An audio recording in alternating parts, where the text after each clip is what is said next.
Guys good morning. ఈరోజు అండే ఉగ్గాని గుత్తి special. మనకి కావాల్సిన ఐటమ్స్ చూసుకుంటాం.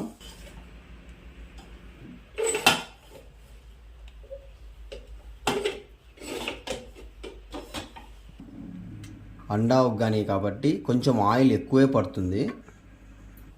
బొరుగుల్ని బాగా కడుక్కొని ఉప్పు కలిపి పెట్టుకోవాలి. ఫస్ట్ పచ్చిమిరపకాయలు వేసుకోవాలి. అది ఫస్ట్ బాగా వేగిన తర్వాత ఎర్రగడ్డ వేసుకోవాలి.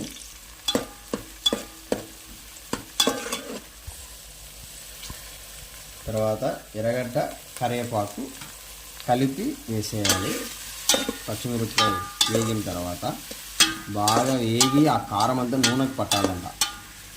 తర్వాతనే వేయాలి ఎర్రగడ్డ కరివేపాకు. కొంచెం అంతా జీలకర్ర వేయాలి. పచ్చిమిరపకాయ ఎర్రగడ్డ కరివేపాకు వేగిన తర్వాత లైట్గా అట్లా జీలకర్ర, అదొక స్పెషల్. గుడ్డు మేము 10 వేసుకుంటున్నామండి. మీరు ఎన్నైనా వేసుకోవచ్చు, కొంచెం ఎక్కువ ఉంటేనే బాగుంటుంది. పసుపు వేసుకోవాలి. తర్వాత తగినంత ఉప్పు వేసుకోవాలి. అందులో కలిపినారు కాబట్టి కొంచెం చూసి వేసుకోండి. ఈ ఉప్పు వచ్చేసి గుడ్డుకు పట్టడానికి కోసం. ఇంకా బాగా కలిపిన తర్వాత గుడ్లు కొట్టి వేసేసుకోవాలి దాంట్లో డైరెక్ట్.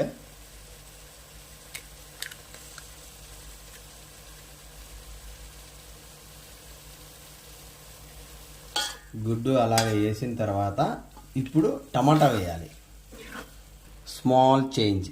ఈ అండా ఉగ్గానిలో కొంచెం మనకి స్పెషల్గా ఉండాలి అంటే టమాటా అనేది దీంట్లో వేసి వేయించకూడదు.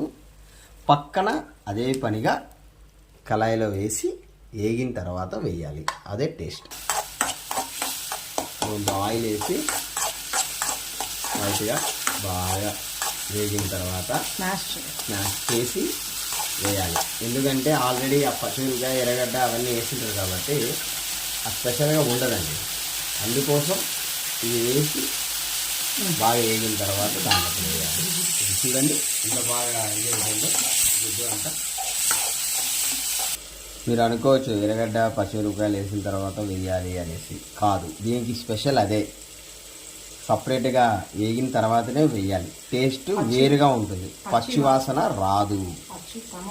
ఇలా గుడ్డుగానే ఉండాలి, స్మాష్ చేయకూడదు. అసలు మజా ఇప్పుడే. ఈ టమాటా జ్యూస్ దాని పైన వేస్తూ ఉంటే ఆ గుడ్డు ఫ్లేవరు, ఈ టమాటా ఫ్లేవర్ భలే ఉంటుందండి. ఇప్పుడు బాగా వేగింది టమాటా. చూడండి అదే పనిగా దాంట్లో వేస్తూ ఆ ఎగ్లోకి ఈ టమాటా జ్యూసీగా ఫ్లేవర్ వెళ్తే బాగుంటుంది.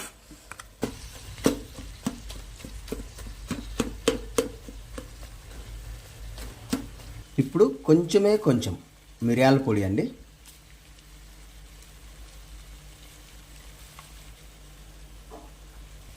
మరి ఇంకొంచెం ధనియాల పొడి కానీ జస్ట్ లిటిల్ బిట్.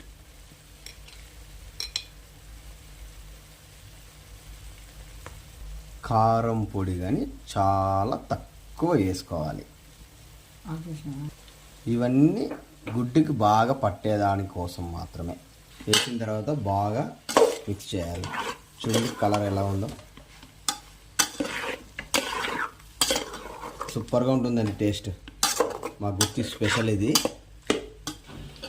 ఇప్పుడు బొరుగులు వేసేయాలి. బొరుగులు వేసేటప్పుడు కానీ కడిగిన తర్వాత చాలాసేపు అయి ఉంటుంది కాబట్టి అంత గడ్డ కట్టింటుందండి. చేత్తో అట్లా లైట్గా స్మాష్ చేస్తూ వేయాలి. ఎందుకంటే మరి గంటతో కలబెడితే మెత్తగా అయిపోతుంది కాబట్టి లైట్గా చేత్తోనే అలా స్మూత్గా అనాలి. స్మూత్గా కలబెట్టాలి. రఫ్గా మొరటుగా కాకుండా లైట్గా అలా అంటే మిక్స్ అయిపోతుంది. అండా ఉగ్గాని రెడీ. 90% అయిపోయింది. అంతే అండి, అయిపోయింది. ఇంకా లాస్ట్లో ఉప్పు చెక్ చేసుకొని కొత్తిమీర వేసేసుకొని దించేయాలి. అంతే అండి, చాలా బాగుంటుంది. ఒకసారి ట్రై చేయండి, సూపర్గా ఉంటుంది.